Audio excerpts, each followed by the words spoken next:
ప్రకాశం జిల్లా ఒంగోలు నియోజకవర్గంలో రాజకీయ వాతావరణం మళ్లీ వేడెక్కుతోంది. ఒకే కూటమిలో భాగస్వామ్యులైన మాజీ మంత్రి బాలినేని శ్రీనివాసరెడ్డి, ప్రస్తుత ఎమ్మెల్యే దామచర్ల జనార్దన్ మళ్లీ ఘాటు మాటల యుద్ధానికి దిగారు. గతంలో ప్రత్యర్థులుగా పోటీపడిన ఈ ఇద్దరు నేతలు ఇప్పుడు మిత్రపక్షాల నేతలుగా ఉన్నా విభేదాలు మాత్రం తగ్గట్లేదు. త్వరలో స్థానిక సంస్థల ఎన్నికలు జరగనున్న నేపథ్యంలో ఈ అంతరాయాలు కూటమి వ్యూహాలపై ప్రభావం చూపే అవకాశం ఉంది.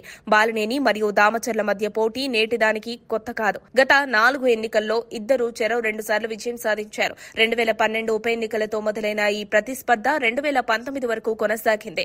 అప్పటి వరకు వేర్వేరు పార్టీలకు చెందిన ఈ నేతలు 2024లో జాతీయ పార్టీలు కలిసి ఏర్పరిచిన కూటమిలో కలిసి ఉన్నా వ్యక్తిగత స్థాయిలో మధ్య పెట్టిన దూరం మాత్రం తక్కువ కాలేదు. 2024 ఎన్నికల అనంతరం బాలినేని వైసీపీకి వీడ్కోలు చెప్పి జనసేనలో చేరారు. ఈ పరిణామం దామచర్లకు ఊహించని దెబ్బలా మారింది. అప్పటి నుంచి ఆయన బాలినేని రాజకీయ భవిష్యత్తుపై అనేక సందేహాలు వ్యక్తం చేస్తున్నారు. పార్టీ మారిన బాలినేనిపై అనుమానం చూపుతూ ఆయనపై ఫిర్యాదులు చేస్తూ వచ్చిన దామచర్ల తీరు కూటమిలో విభేదాలకు దారితీస్తోంది.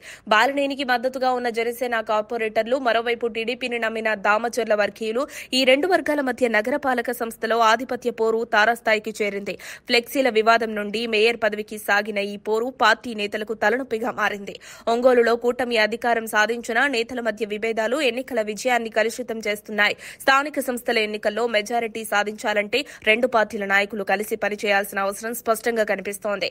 అయితే ఈ పరిస్థితుల్లో పార్టీ శ్రేణులు పీల్చే మాట కంట్రోల్ చేయకపోతే కష్టమే. ఇప్పుడు ప్రశ్న, టీడీపీ మరియు జనసేన నాయకత్వాలు ఈ ఇద్దరిని ఒకచోట చేర్చగలవా, లేక ఈ చీలిక కూటమి బలాల్నే దెబ్బతీస్తుందా?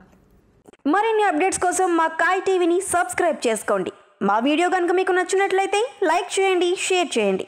మీ విలువైన అభిప్రాయాలను కామెంట్ బాక్స్లో తెలియజేయండి.